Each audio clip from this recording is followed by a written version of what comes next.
Metric आनजादनि समाव गरेस्वरनि गासबारि गोजौ फरायसालियाव दुंहाव थासारि।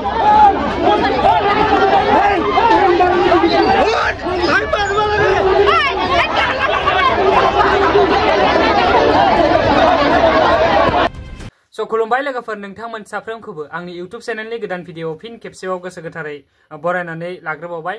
आसा खालामदों नोंथांमोना इसोरनि अननायाव मोजाङैनो दङ आरो आंबो बे समाव मोजाङैनो दङ। थ' नोंथांमोननि थाखाय मोनसे धामाकादार आपडेट लानानै फैलायबाय। अननानै आपडेटखौ जोबजासिम नायलांदो। थ' जायफ्रा चेनेलाव गोदान, चेनेलखौ साबस्क्राइब आरो भिडिअखौ लाइक खालामनानै फैबाय थानाय समाव फैबाय थानाय बुब्लियाव भिडिअ बानायनो थुलुंगा होलांगोन होननानै मिजिंथिबाय आरो शेयार खालामनानै हो बे भिडिअखौ। नोंथांनि मोनसे शेयारानो जोंनि साफ्रोमबो बर' रायजो राजाफोरनिसिम सहैनो हायो आरो माबाफोर बुंनो गोनां टाइमबा माबाफोर सोंनो गोनां माबाफोर जेखिनि नोंथाङा बुंनो गोसो नोंथाङा कमेन्टनि गेजेरजों बुंहरब्लानो जाबाय। थ' फैदो बिदिब्ला भिडिअखौ स्टार्ट खालामनोसै।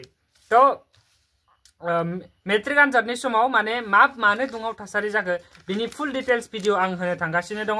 बिनि सिगांनो मानि थाखाय जादों बेखौ आं फोरमायखाना होनायनि। बिकज बेवहाय मेट्रिक आनजादसालियाव सम मथै सम बारग'लांनानैसो कुइसन पेपार सहैदों। थामहिनबा आनजादनि सोंथि बिलाइ जायखौ जों बर' रावाव बुङो। थ' आनजादनि कुइसन पेपारा सम मथै थामहिनबा 9 रिंगायावनो एग्जामा जानांगौमोन। स' 9 रिंगायाव कुइसन पेपारा मोनहैयाखैमोन, जायनि थाखाय गोबां गार्जेनफोरा दावराव दावसि खालामदोंमोन। स' नोंथांमोना फुटेजखौ नायना ला आरो मा बुंखो बे ओनसोलनि रायजो राजाफोरनिफ्राय जों आबुङै मिथिना लानि। थ' बेनि थाखाय नोंथांमोना भिडिअखौ जोबजासिम नायलां। আমার ইয়াতে প্রায় 10টা বাজিবৰ হল, কিন্তু আমাৰ ইয়াতে পেপাৰ আহি কেনে উপস্থিত হওয়া নাই। সেইকাৰণে আমাৰ ছাত্ৰ ছাত্ৰীখিনি বিশেষকৈ অসুবিধা হৈছে। সেই অসুবিধাখিনি কেনেকৈ হ'ল, টাইমটো পাছ হৈ গ'ল। পাছ হৈ যোৱাৰ পিছত তেওঁলোকে টাইমটো মেকআপ কৰিব নোৱাৰিব। সেইকাৰণে টাইমটো বাঢ়াই দিব লাগে, নহ'লে কিন্তু আমি হাল্লা কৰাৰ অশৃংখলাৰ পৰিস্থিতি। প্ৰথমতে প্ৰধান শিক্ষকৰ আৰু দ্বিতীয়তে আমাৰ এই শিক্ষক মণ্ডলীৰ আৰু কি কৈছে তাতে ছাত্ৰ ছাত্ৰীক মই এটা কথা ক'ম, যদি টাইম বাঢ়াই নিদিয়ে তেতিয়াহ'লে কিন্তু ইয়াতে উশৃংখলাৰ পৰিস্থিতি হ'ব আৰু সেইটো কথা। ইনচাৰ্জ 1 নম্বৰ আৰু ইনচাৰ্জৰ লগত কমিটিত থকা সভাপতি সম্পাদকক আপোনালোকে এটা বিহিত ব্যৱস্থা কৰিব লাগিব। ইনচাৰ্জৰ লগত এই হাই স্কুলৰ বা এই পৰীক্ষাৰ বা স্কুলখনৰ যোন কমিটিত থাকে সেই কমিটিৰ সভাপতি সম্পাদকৰ ওপৰতো আপোনালোকে শাস্তি দিব বুলি মোৰ অনুৰোধ থাকিল। কিন্তু এই কাৰণে যে ল'ৰা ছোৱালীৰ ওপৰত তেওঁলোকে কিয় হেতালি উপালি কৰিছে, ল'ৰা ছোৱালীৰ ভৱিষ্যতৰ ওপৰত কিয় হেতালি উপালি কৰিছে। আৰু এইটো গাছবাৰী চেণ্টাৰ বুলি ক'লে সকলো কিমান আমি জন্ম নোপোৱাৰে চেণ্টাৰ। গতিকে এই ব্যৱস্থাটোত আমাৰ যাতে প্ৰধান শিক্ষকৰটোতো আহিয়ে নপৰে। গতিকে ইয়াৰ লগতে ইয়াৰ কমিটিকো আপোনালোকে যাতে বিহিত ব্যৱস্থা কৰে। কাৰ ভুলৰ বাবে হৈছে বুলি কাক ক'ম?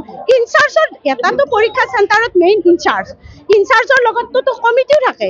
গতিকে কমিটিয়ে কি সিদ্ধান্ত কৰে যে কমিটিত মোৰ মনত ইনচাৰ্জজন দোষী হোৱাৰ লগে লগে কমিটিৰ সভাপতি সম্পাদককো মই দোষী সাব্যস্ত কৰিব মই গাৰ্জেন হয়। এইকাৰণে যে মোৰ ল'ৰা ছোৱালীৰ ভৱিষ্যতৰ কথা জানি আৰু মোৰ নিজৰ হাইস্কুলৰ সীমিত অৱস্থাতে মোৰ ঘৰ।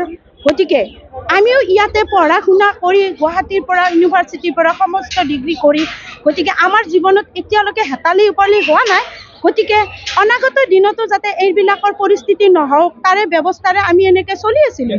আছিলে হেড টিচাৰ। আধা ঘণ্টাৰ পলম হ'ল কি তেওঁলোকে টাইমিংটো মিলাই দিলে হ'ল আৰু ইয়াৰ মিলাই দিয়াৰ লগে লগে তেওঁলোককতো কনচিডাৰ কৰিব নোৱাৰি।